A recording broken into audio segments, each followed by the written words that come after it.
Hello नमस्कार साथियों, welcome my YouTube channel exam point help में आपका स्वागत है। आज मैं आपके लिए डीएलएड सेकेंड ईयर क्या है डीएलएड सेकेंड ईयर 2021 से 2025 तक के जो भी वस्तुनिष्ठ प्रश्न आए थे, है ना, उन सभी को मैं एक वीडियो में लेकर आया हूँ। विषय आपका क्या रहेगा? Proficiency in English. क्या रहेगा? Proficiency in English. विषय कोड रहेगा आपका 905, है ना। साथियों, आप चैनल पर पहली बार आए हो तो चैनल को सब्सक्राइब कर दीजिए, वहाँ अपने दोस्तों के पास शेयर कर दीजिए ताकि आने वाली हर एक वीडियो की नोटिफिकेशन आप तक पहुंच जाए, है ना। और एग्ज़ाम से पहले ज़रूर देख कर जाइए साथियों इस वीडियो को, है ना। चलिए तो एक एक करके प्रश्न देख लेते हैं हम। पहला प्रश्न आपका रहेगा साथियों, पहला प्रश्न 2021 के जो वस्तुनिष्ठ प्रश्न आए थे, है ना, 2021 के जो वस्तुनिष्ठ प्रश्न आए थे उन सभी को हम देखेंगे, है ना। पहला प्रश्न रहेगा आपका, in which of the following countries English is not the first language. साथियों, मैं इसका हिंदी अर्थ भी लेकर आया हूँ ताकि आप लोगों को थोड़ा सा समझने में, है ना, आसानी हो सके। साथियों, प्रश्न बोल रहा है, in which of the following countries English is not the first language, यानी कि निम्नलिखित में से किस देश में अंग्रेजी पहली भाषा नहीं है। साथियों, आप लोगों को जैसे कि पता है हमारे भारत में भी पहली भाषा अंग्रेजी नहीं है, पहली भाषा हमारी क्या है? हिंदी। क्या है साथियों? हिंदी, है ना। यहाँ पर ऑप्शन रहेगा आपका ऑस्ट्रिया, यूके और यूएसए, यानी कि निम्न में से कौन सी भाषा, निम्न में से किस देश में अंग्रेजी भाषा पहली भाषा नहीं, यानी कि फर्स्ट लैंग्वेज नहीं है। तो इसका जो सही ऑप्शन रहेगा आपका कौन सा रहेगा साथियों? सही ऑप्शन आ जाएगा आपका कनाडा। क्या? ऑस्ट्रिया। क्या है? ऑस्ट्रिया, यानी कि जो ऑस्ट्रिया देश है यहाँ पर लैंग्वेज इंग्लिश लैंग्वेज पहली भाषा नहीं है। अगला प्रश्न देखेंगे। अगला प्रश्न रहेगा आपका क्या है अगला प्रश्न? द नंबर ऑफ, है ना, the number of diphthong in English are, यानी कि अंग्रेजी में द्विस्वर डिफ्थोंग यानी कि होता है द्विस्वरों की संख्या कितनी है? ऑप्शन रहेंगे आपके 26, 21, 5, 8। तो इसका सही आंसर हो जाएगा साथियों 8। कितने हैं हिंदी अंग्रेजी में द्विस्वर यानी कि डिफ्थोंग की संख्या कितनी है? 8। साथियों, इसमें डाउट रहता है, कहीं पर 12 बताए गए, कहीं पर 8 बताए गए तो कहीं पर 5 बताए गए। तो ऑप्शन में अगर 12 रहे तो 12 आपको सही करना है। ऑप्शन में अगर 8 रहे तो फिर 8 को प्राथमिकता देनी है, और अगर फिर 5 रहे तो फिर 5 को प्राथमिकता देनी है ना। साथियों, जैसे कि यहाँ पर अलग अलग बुक्स में अलग अलग बताया गया है, गूगल से भी अलग बता रहा है, तो अब आप आपके हिसाब से इसे देख लेना। अगला प्रश्न रहेगा, अगला प्रश्न क्या है साथियों? अगला प्रश्न है वो वास। क्या है? वो वास। क्या है अगला प्रश्न? वो has said reading makes a full man। वो has said reading makes a full man, यानी कि इसका हिंदी अर्थ देखे तो किसने कहा था कि reading makes a full man, यानी पढ़ना मनुष्य को पूर्ण बनाता है। यह कथन किसने कहा था? ऑप्शन रहेंगे आपके Francis Bacon, William Worth, Robert Frost, Lord Macaulay. तो किसने कहा था साथियों? इसका सही आंसर हो जाएगा आपका फ्रांसिस बेकन। किसने कहा था? Francis Bacon.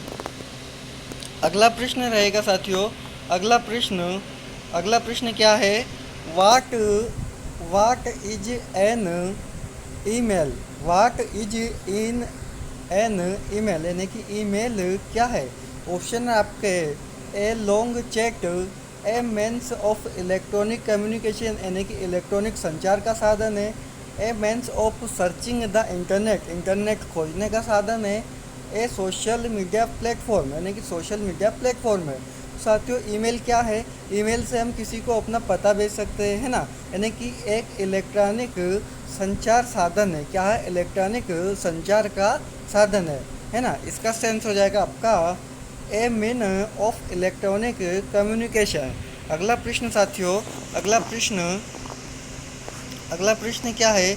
अगला प्रश्न, one one who can speak two language is a person, यानी कि जो व्यक्ति दो भाषाएं बोल सकता है वहाँ व्यक्ति क्या बोलेंगे अपन? यानी कि जैसे कि कोई भी व्यक्ति दो भाषा बोल सकता है तो उसको क्या बोलेंगे? ऑप्शन रहेंगे आपके बाइनरी यानी कि द्विआधारी, बाइलेबल यानी कि द्विअष्टम, बाइलिंगुअल यानी कि द्विभाषी, और ऑप्शन के आपका बाइपर्टिस यानी कि द्विदलीय। तो इसका सही आंसर हो जाएगा साथियों द्विभाषी यानी कि बाइलिंगुअल, यानी कि जो व्यक्ति दो भाषाएं बोल सकता है वह व्यक्ति कौन सा होता है? बाइलिंगुअल व्यक्ति, यानी कि one who can speak two language is a bilingual person, है ना। अगला प्रश्न साथियों, चैनल पर पहली बार आए हो तो मैं उम्मीद करता हूँ कि आपने चैनल को सब्सक्राइब कर ही लिया होगा और अपने दोस्तों के पास शेयर कर दीजिए और वीडियो को लाइक ज़रूर करके जाइए साथियों, क्योंकि जितना आप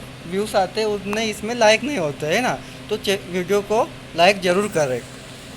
अगला प्रश्न जो 2022 के है, 2022 के पूछे गए थे, उन प्रश्नों को हम देखेंगे।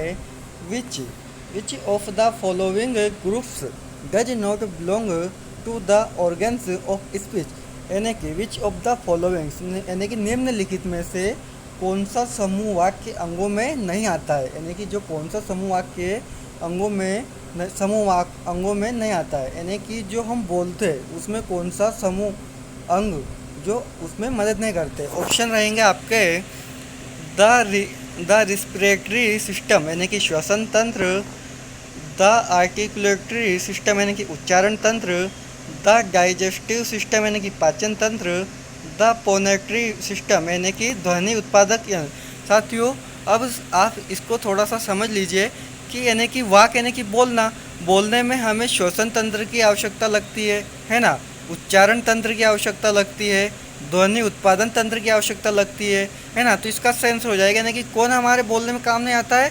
तो पाचन तंत्र, यानी कि कौन सा नहीं आता है? पाचन तंत्र, यानी कि द डाइजेस्टिव सिस्टम, है ना, ये इसमें काम नहीं आता है। अगला प्रश्न साथियों, अगला प्रश्न वापस से रिपीट हुआ है ना, वापस से रिपीट हुआ है। द नंबर क्या है? The number of diphthongs in English are, यानी कि इंग्लिश में द्विस्वर की संख्या कितनी होती है? ऑप्शन रहेंगे इसमें आपका 9, 21, 26, 5। अब साथियों इसमें ना तो 12 दिया गया है ना 8 दिया गया है, तो हम इसको प्राथमिकता किस में देंगे? 5 में, है ना। मैंने पिछले कुछ प्रश्न में बताया था कि सबसे पहले प्राथमिकता 12 को देना है, उसके बाद 8 को देना है, उसके बाद 5 को देना है। साथियों अगला प्रश्न रहेगा, अगला प्रश्न है ना, अगला प्रश्न king Ashoka for a long journey, यानी कि जब राजा अशोक लंबी यात्रा पर सेटअप यानी कि स्थापित करना, है ना, सेट इन क्या है? सेट इन यानी कि शुरू होना, सेट ऑफ यानी कि रवाना होना, सेट आउट यानी कि निकलना, यानी कि king Ashoka for a long journey. तो किंग अशोका सेट आउट यानी कि निकलना फॉर ए लॉन्ग जर्नी, है ना। अगला प्रश्न साथियों, अगला प्रश्न there are birds on the tree, है ना, पेड़ पर चिड़िया है, पेड़ पर रिक्त स्थान चिड़िया है। ऑप्शन रहेंगे आपके मच यानी कि बहुत मात्रा में, मन यानी कि बहुत सारी संख्या में, एनी यानी कि कोई भी, डन यानी कि कोई नहीं। तो चिड़िया पेड़ों पर कितनी रहती है साथियों? कितनी रहती है? मनी, यानी कि बहुत सारी संख्याओं में रहती है। इसका सेंस हो जाएगा मनी। कौन सा हो जाएगा? मनी। अगला प्रश्न, अगला क्वेश्चन है साथियों, अगला क्वेश्चन क्या है? अगला क्वेश्चन द टीचर कम रिक्त स्थान द क्लास, शिक्षक कक्षा रिक्त स्थान आया। तो शिक्षक कक्षा में क्या होता है साथियों? आता है ना। तो आना क्या बोलेंगे अपन? इनटू, यानी कि इनटू का होता है के अंदर, अप ऑन का होता है पर, और अंडर के नीचे यानी कि अंडर का होता है के नीचे, ओवर यानी कि के ऊपर।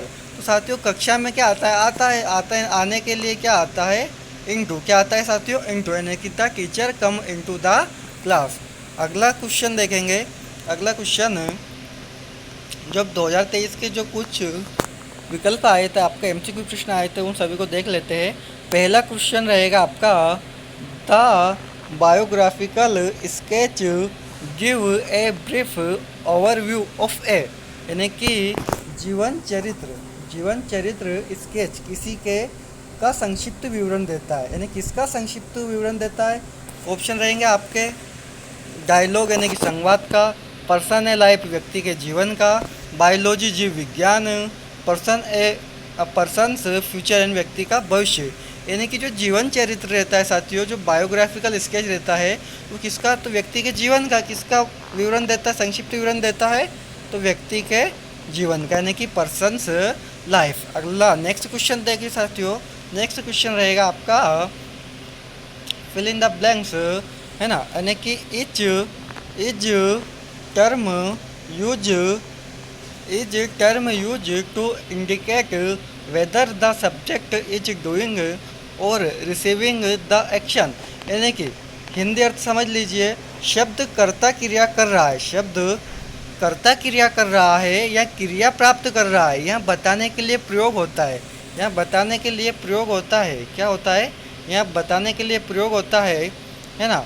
ऑप्शन रहेगा आपका नरेशन यानी कथन, होमोनियम यानी कि सम नाम, वॉइस यानी कि वाच्य, ग्रामर यानी कि व्याकरण। तो शब्द कर्ता क्रिया कर रहा है, क्या कर रहा है, शब्द कर्ता क्रिया कर रहा है या क्रिया प्राप्त कर रहा है, तो बताने के लिए प्रयोग होता है, कौन सा होता है, वॉइस, यानी क्या होता है, वाच्य।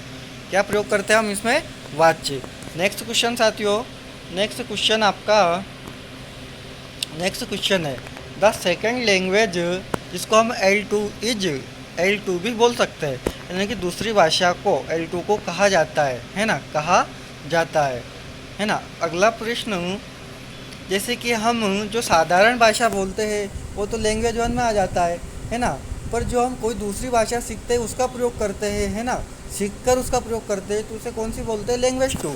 ऑप्शन रहेंगे आपका एक यानी कि पकड़ी जाने वाली भाषा, एक प्रोक्त यानी लाई जाने वाली भाषा, एक टर्ड यानी कि सिखाई जाने वाली भाषा, एक वक्त यानी कि खरीदी जाने वाली भाषा। यानी कि साथियों सिखाई जाने वाली भाषा को हम सेकेंड लैंग्वेज बोलेंगे, तो ठग यानी कि सिखाई जाने वाली लैंग्वेज। नेक्स्ट क्वेश्चन रहेगा साथियों, नेक्स्ट क्वेश्चन है ना, नेक्स्ट क्वेश्चन क्या है, नेक्स्ट क्वेश्चन है speaking is a skill, speaking is a skill यानी कि बोलना एक कौशल है, बोलना यानी कि स्पीकिंग यानी कि बोलना, तो बोलना स्किल यानी होता है कौशल, यानी कि स्किल एक बोलना एक कौशल है, कौन सा है, आपका ऑब्जेक्टिव है प्रोडक्टिव यानी कि उत्पादक कौशल, रिसेप्टिव यानी कि ग्रहणशीलता कौशल, पैसिव यानी कि निष्क्रिय कौशल, इनपुट यानी कि इनपुट कौशल, है ना। तो यानी कि जो बोलना है कैसा कौशल है आपका, कैसा कौशल है बोलना, तो वो ए उत्पादक कौशल, कौन सा है, उत्पादक कौशल, यानी कौन सा है कौशल है, ए प्रोडक्टिव यानी कि उत्पादक कौशल। नेक्स्ट क्वेश्चन साथियों, नेक्स्ट क्वेश्चन रहेगा आपका, है ना, complete the stage of teaching reading pre reading will reading and, यानी कि पढ़ना सिखाने के चरण पूरा करो। पहला चरण तो हो जाएगा आपका प्री रीडिंग, फिर विल रीडिंग, है ना, प्री रीडिंग विल रीडिंग, और एक और कौन सा चरण होता है साथियों, पोस्ट रीडिंग। कौन सा होता है, पोस्ट रीडिंग। कौन सा होता है, इसका सेंस हो जाएगा पोस्ट रीडिंग। पढ़ाना सिखाने के चरण होते हैं 3, कौन कौन से, प्री रीडिंग, विल रीडिंग और एक और होता है पोस्ट रीडिंग, है ना। साथियों ये आपका 2 नंबर का प्रश्न भी हो सकता है, इसको ध्यान से देखना है। पढ़ना सिखाने के चरण यानी कि कौन कौन से स्टेप होते हैं पढ़ना सिखाने के लिए, टीचिंग रीडिंग, है ना, सिखाने के, तो प्री रीडिंग, विल रीडिंग और पोस्ट रीडिंग। नेक्स्ट क्वेश्चन साथियों, अब 2024 के कुछ क्वेश्चन देखेंगे, है ना।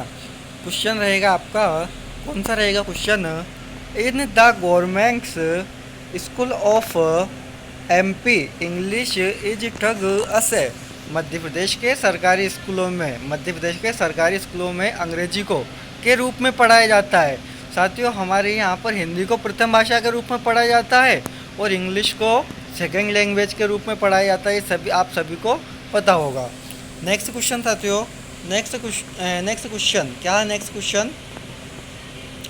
क्वेश्चन है आपका, रोल प्ले क्या है, role play are situation to learn, यानी कि रोल प्ले स्थितियाँ है सिखाने के लिए, कैसा है सिखाने के लिए। तो रियल यानी कि वास्तविक, ऑप्शन रहेगा आपका वास्तविक, एक्चुअल यानी कि यथार्थ, है ना, और क्रिटिकल यानी कि आलोचनात्मक, और मैनेज यानी कि प्रबंधित, यानी कि इसका सही आंसर हो जाएगा आपका एक्चुअल, एक्चुअल यानी कि यथार्थ, है ना। आपका कौन सा है, रोल प्ले कैसा है, ये एक्चुअल यानी कि यथार्थ है। नेक्स्ट क्वेश्चन साथियों, next question, reading, reading is a skill, reading is a skill, है ना, reading is a skill, reading is a skill मतलब यानी कि साथियों सीखना, क्या है सीखना, reading is a skill, reading is a skill. तो यहाँ पढ़ना एक कौशल है, पढ़ना एक कैसा कौशल है, आपका ऑप्शन रहेगा passive, passive, active, primary, productive. यानी कि जो पढ़ना होता है वो किस में आता है, पढ़ने में आता है साथियों, सक्रिय, आपका सक्रिय स्किल है, कौन सा है, यानी कि एक्टिव स्किल है। नेक्स्ट क्वेश्चन साथियों, next question, one of the characteristics of a good paragraph is it's, अच्छे पैराग्राफ की विशेषताओं में से एक है ना, यानी कि जो कैरेक्टरिस्टिक्स ऑफ गुड पैराग्राफ यानी कि अच्छे पैराग्राफ की विशेषता में से एक है उसका, है ना। ऑप्शन आपका यूनिट यानी कि एकता, इन इंट्रूडर यानी कि घुसपैठिया, डिस्ट्रैक्टर यानी कि ध्यान भटकाने वाला, स्पेलिंग यानी कि वर्तनी। तो साथियों जो अच्छा पैराग्राफ होता है उसकी एक विशेषता होती है कि एकता, उसमें क्या होनी चाहिए, यूनिटी होनी चाहिए, नहीं कि एकता होनी चाहिए। नेक्स्ट क्वेश्चन साथियों, नेक्स्ट क्वेश्चन आपका, a person who speaks more than two language is called a person, यानी कि जो व्यक्ति दो से अधिक भाषाएं बोलता है उसे कौन बोलते हैं, ये भी रिपीट हुआ है तो उसे बोलते हैं मल्टी लैंग्वेज, उस व्यक्ति को मल्टीलिंगुअल यानी कि बहुभाषी बोलते हैं ना।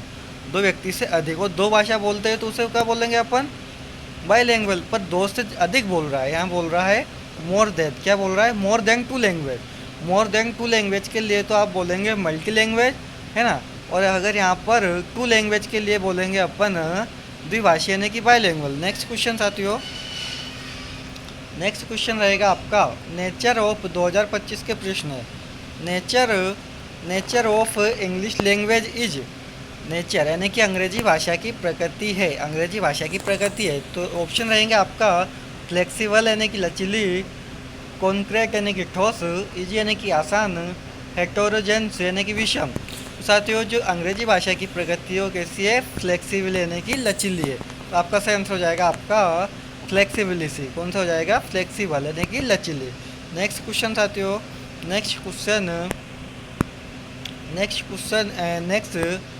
क्वेश्चन है pedagogical tools does not include, यानी कि शिक्षा शास्त्रीय उपकरणों में शामिल नहीं है, शिक्षा शास्त्रीय उपकरणों में शामिल नहीं है।